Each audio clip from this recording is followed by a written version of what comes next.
நடக்காது. இது நடக்கவே கூடாது. நடக்கவே கூடாது.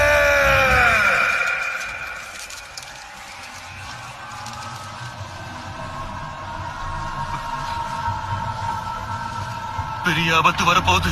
உலகத்தை யாரு காப்பாத்துறது? 1000 வருடங்களுக்கு முன்னாடி உருவான மாய வலையிலிருந்து இன்னைக்கு இந்த உலகத்தை யாரு காப்பாத்துவாங்க? தம்யானோட கோர பிடியில இருந்து இந்த உலகத்தை யாரு காப்பாத்துவாங்க? யாரு?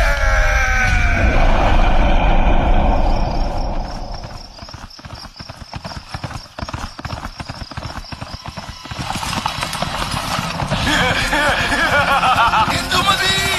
அப்பா!